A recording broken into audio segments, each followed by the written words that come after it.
Welcome back to Vishesh classes. आज जो हम लेक्चर करेंगे वो हम करेंगे market segmentation, targeting and positioning पे। ये मार्केटिंग मैनेजमेंट का ही सब्जेक्ट का ही एक टॉपिक है, यूनिट सेकंड का। तो इससे पहले भी मैं मार्केटिंग पे और वीडियोस अपलोड कर चुकी हूँ, तो अगर आपने वो वीडियोस नहीं देखी हैं तो उसका लिंक आपको डिस्क्रिप्शन पे मिल जाएगा, वो वीडियोस ज़रूर देखिए। उसके अलावा अगर अभी तक आपने मेरे चैनल को सब्सक्राइब नहीं किया है तो डू सब्सक्राइब माई चैनल। और थर्ड थिंग कि अगर आपको लगे कि ये वीडियो थोड़ा फास्ट है या फिर मैं थोड़ा तेज़ पढ़ा रही हूँ तो आप उसको कम स्पीड पर भी करके देख सकते हैं, जो कि आप यूट्यूब से ही सेट कर सकते हैं। तो हम शुरू करते हैं market segmentation, targeting and positioning. So market segmentation एक प्रोसेस है जिसमें हम क्या करते हैं, पूरी एंटायर मार्केट पॉपुलेशन को डिवाइड कर लेते हैं मल्टीपल मीनिंगफुल सेगमेंट्स में बेस्ड ऑन मार्केटिंग वेरिएबल। मतलब किसके बेस पे करते हैं, या तो हम age, gender that is demographics, geographic base पे, साइकोग्राफिक्स बेस पे, जैसे कि लाइफस्टाइल क्या है वहाँ पे, बिहेवियर क्या है, तो वैसे हम सेगमेंटेशन कर लेते हैं। तो segmentation in market is identify a set of homogeneous segment having similar needs, properties and demands which can be used by a company to sell their product service more effectively. मतलब कि क्या होगा कि जो सेगमेंटेशन है वो market में कैसे होगा कि वो एक होमोजीनियस सेगमेंट्स करेंगे, ठीक है, जिनकी क्या होगी, सिमिलर नीड्स होगी, प्रॉपर्टीज़ होगी, डिमांड्स होगी, जिसको हम क्या कर सकते हैं कि कंपनी यूज़ करे अपने प्रोडक्ट सेल या फिर सर्विस को ज़्यादा देने के लिए, ठीक है। मतलब कि क्या किया कि सपोज़ कि मुझे क्या करना था कि मैं एक बेकरी क्लास कर रही हूँ, ठीक है, मतलब शुरू कर रही हूँ, तो मुझे अपनी एक सर्विस देनी है कि आप यहाँ पे मुझसे क्लासेस ले सकते हैं। तो मैंने वहाँ पे देखा कि लोगों को वहाँ पे नीड है कि भी नहीं, वो डिमांड है कि नहीं। तो होमोजीनियस सेगमेंट क्या होगा कि सपोज़ कि वहाँ पे लड़कियाँ या फिर औरतें ज़्यादा हैं जो इस चीज़ में इंटरेस्टेड हैं, तो मैं वो क्या कर सकती हूँ, वहाँ पर अपने मार्केट कर सकती हूँ, ठीक है। सो एक बार आपकी पूरी पॉपुलेशन अगर डिवाइड हो जाती है मार्केट सेगमेंट्स में, तो कंपनी उन पे बहुत अच्छे से टारगेट कर पाती है और अपनी पोजीशनिंग फिर उसके अकॉर्डिंगली सेट कर सकती है। तो इस पूरी प्रोसेस को हम सेगमेंटेशन, टारगेटिंग एंड पोजीशनिंग भी बोलते हैं, ठीक है।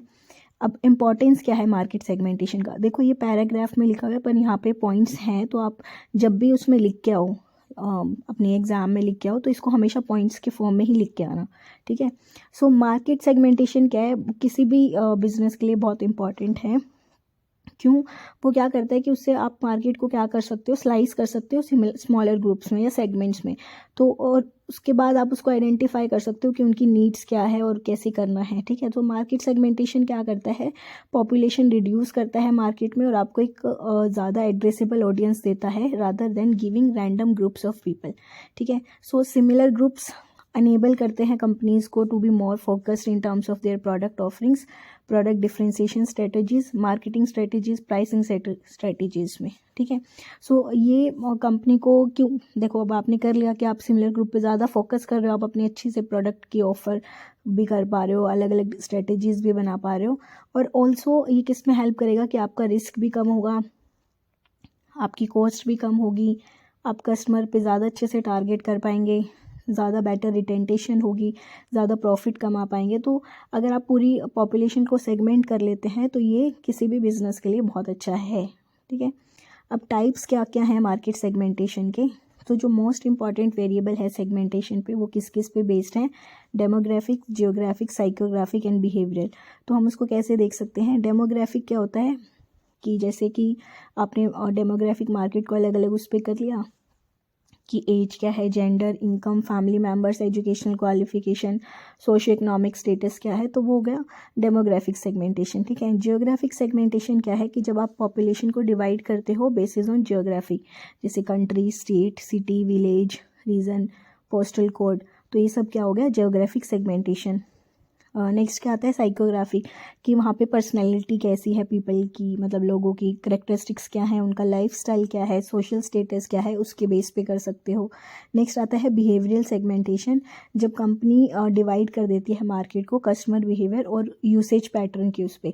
मतलब कि बिहेवियर का हम एक एग्जाम्पल ले सकते हैं कि आपने देखा कि यहाँ पे लक्स का प्रोडक्ट बहुत बिक रहा है, मतलब लोग लक्स की सोप ही यूज़ कर रहे हैं, तो एक यूसेज पैटर्न देख लेते हो कि मतलब कि 1 महीने बाद लोग ये खरीदने आते ही आते हैं, तो ये that is a behavioural segmentation.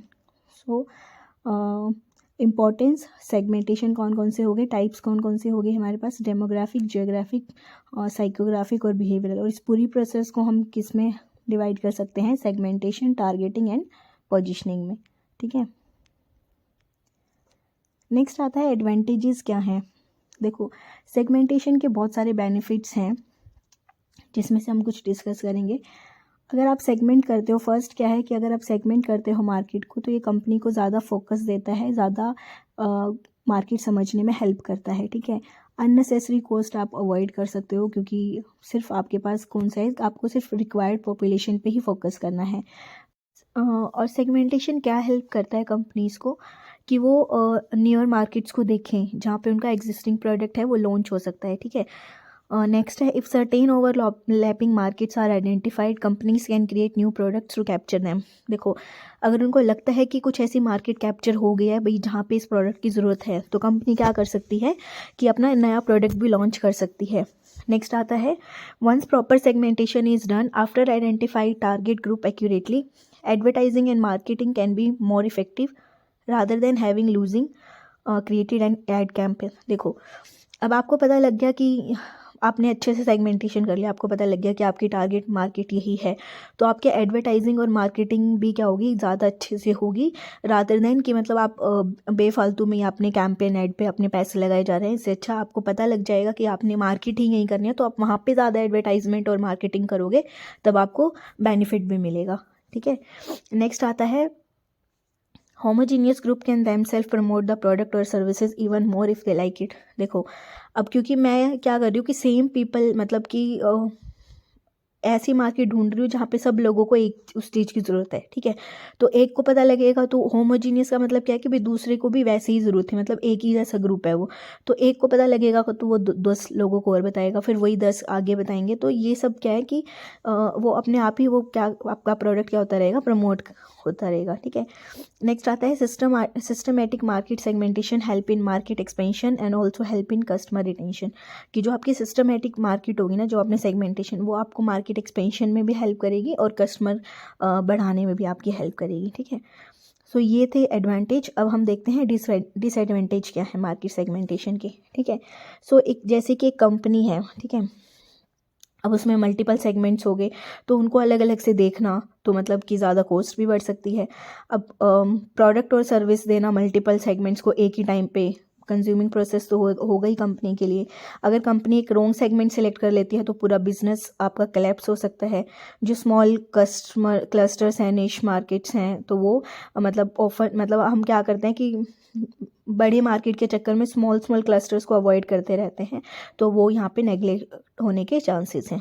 ठीक है, एक एग्जाम्पल और देख लेते हैं मार्केट सेगमेंटेशन का। क्या है कि एक ना सपोज़ कि एक ने एग्जाम्पल लिया है कि एक ब्रांड है चॉकलेट कुकीज़ का। ठीक है, अगर वो उनको लॉन्च करना है मार्केट में, तो उनको देखना पड़ेगा कि सब पे करना है, कुछ स्पेसिफिक पॉपुलेशन पे, तो यहाँ पे मार्केट सेगमेंटेशन हेल्प करती है। मान लो कि मार्केट क्या है कि एज ए कंट्री, मान लो कि एक लोकल लॉन्च हो रहा है। ठीक है, सो क्या क्या वेरिएबल डिस्कस कर सकते हैं वो, कि चॉकलेट चिप्स कुकीज़ के जो लाइफस्टाइल और कॉम्प्लिकेटेड प्रोडक्ट हैं, और मतलब एक तो है नहीं कि भाई ऐसे कि लाइफस्टाइल प्रोडक्ट हो गया, कॉम्प्लिकेटेड प्रोडक्ट हो, और ना ही ज़्यादा कॉस्टली होने वाला है, तो यहाँ पे एक डेमोग्राफिक सेगमेंटेशन हेल्प करेगा। ठीक है, सो मार्केट क्या यूज़ कर सकता है, मार्केटर क्या यूज़ कर सकता है, एज और जियोग्राफी को अपना एक वेरिएबल। ठीक है, ताकि वो डिवाइड करे मार्केट को मल्टीपल सेगमेंट्स में। तो कंपनी को क्या मिलेगा, उस पॉपुलेशन से डेटा मिलेगा, और वो उसको यूज़ कर सकती है, जैसे मल्टी डायमेंशनल स्केलिंग और फैक्टर एनालिसिस करके। जैसे हम सेगमेंट्स ले सकते हैं कि या तो आप अर्बन में जाना चाहते हो या रूरल में। ठीक है, और एज भी 5 to 10, 10 to 18, तो ऐसे आप ये एज ग्रुप बना सकते हो। तो जब अब प्रोडक्ट चॉकलेट कुकी है, तो उससे 40 या उससे अबव वाले तो वैसे ही रिमूव हो गए रूरल और अर्बन से। ठीक है, अब क्योंकि प्रोडक्ट चॉकलेट कंटेन करता है, तो मार्केटर क्या कर सकता है, चूज़ कर सकता है target only to urban population for initial launch. ठीक है, वो अर्बन की तरफ जा सकता है।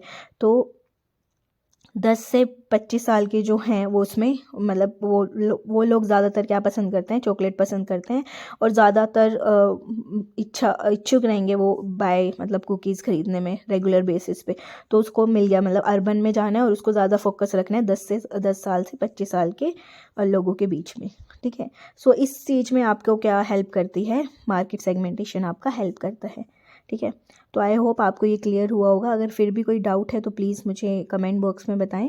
मार्केट सेगमेंटेशन का हम सारा यहाँ पे डिस्कस कर चुके हैं, जितना भी है इम्पोर्टेंस उसका, टारगेट एंड टाइप सब। जो ये मैं नोट्स करा रही हूँ inacton.com से है, तो आप वहाँ पे जाके देख सकते हैं। 3rd सेमेस्टर में आपको मिलेगा MDU की, तो वहाँ से इस लेक्चर को देख सकते हैं। और अगर आपको ये वीडियो अच्छी लगी तो do subscribe our channel and share with your friends and family. मैं और भी बहुत सारी वीडियोज़ लेके आऊँगी, तो स्टे ट्यून। Thank you.